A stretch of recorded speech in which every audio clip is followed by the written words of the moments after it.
Salut à tous. On va commencer par deux questions aujourd'hui. Slam de France et Maurice. Je les groupe ensemble parce que c'est plus ou moins la même question. Pourquoi, après, tu ne t'es pas tourné vers une spiritualité autour des enseignements de Jésus?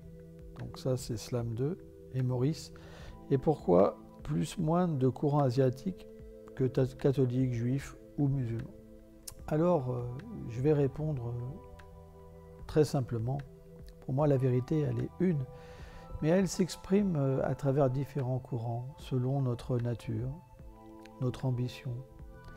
Et j'ai un respect très profond pour toutes les voix. Moi, je ne fais pas de politique, de critique. J'ai ce bon respect, mais simplement, le Vaishnavisme, c'est quelque chose qui me convient personnellement, parce que ça m'a permis de me libérer du fanatisme, d'être dans le bon respect, de respecter toutes les voix. Voilà. Ça m'a permis de sortir de cette haine et développer l'amour pour les êtres. Alors, une autre question. David, tu as le droit de faire des tatouages dans ta religion? C'est vrai que vous me voyez tous faire des tatouages et vous devez vous demander pourquoi. Après tout, ce que j'ai dans mon cœur, je le fais apparaître. Donc c'est un moyen pour moi d'exprimer mon cœur, mes idées, et puis ce que j'aimerais donner aux êtres. Donc après tout, pour moi la religion, elle devrait de pouvoir exprimer des belles choses. Donc pourquoi on ne pourrait pas se tatouer? Donc oui, j'ai le droit. Monique, bonjour, pourquoi tous ces tatouages? Que t'apporte-t-il? Donc je viens aussi de répondre. Une petite chose aussi, c'est que j'ai jamais été comme les autres. J'ai toujours voulu être ce que je suis. Et les tatouages font partie de ma vie.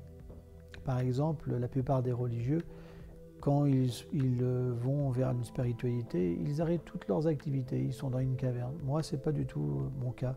J'engage ce que j'ai appris avant, mais je le transforme en positif. Et à partir de là, automatiquement, cette ouverture d'esprit, elle va parler aux gens.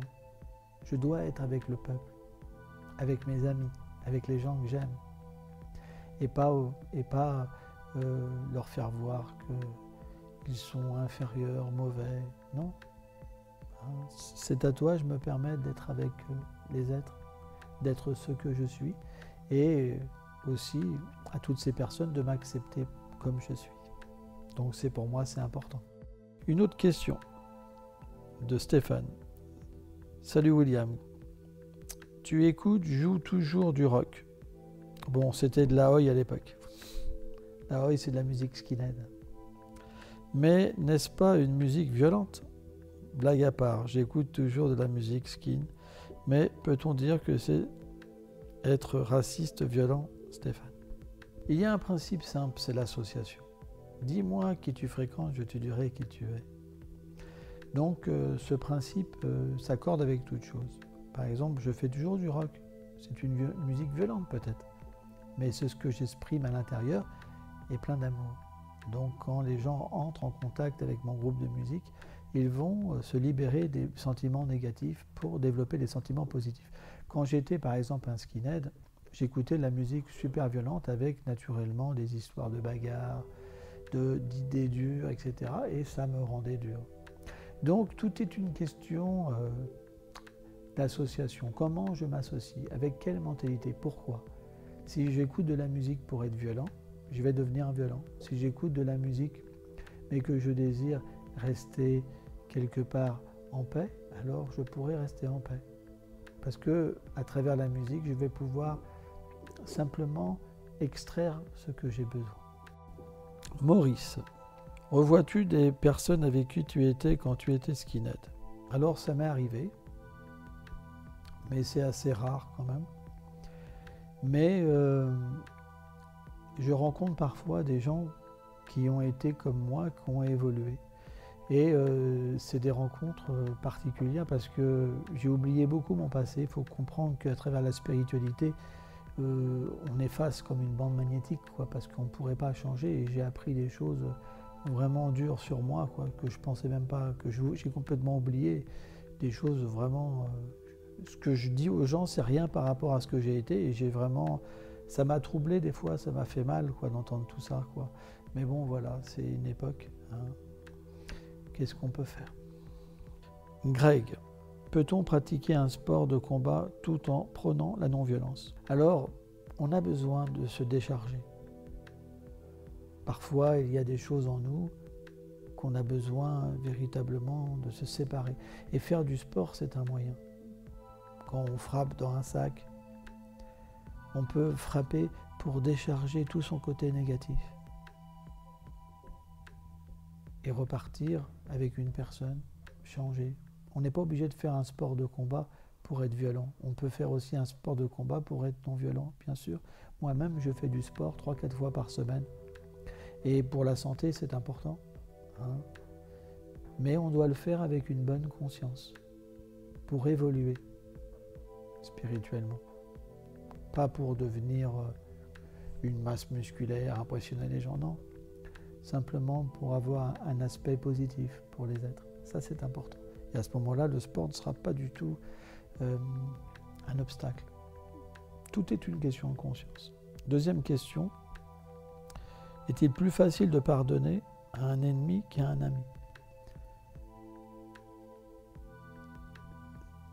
C'est une très bonne question.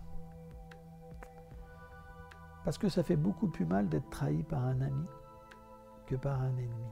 Quoi, ami et ennemi, c'est une conception. Parce qu'une personne qu'on ne connaît pas, ça touche moins profond qu'une personne qu'on aime. C'est pourquoi parfois c'est plus difficile de pardonner à un ami. Mais celui qui est un spiritualiste, il peut pardonner au même niveau. Au même niveau. Parce que son pardon est équitable. Et il ne peut pas rester avec un mal-être à l'intérieur. Parce que ça va le couper de sa spiritualité, le couper de son bien-être.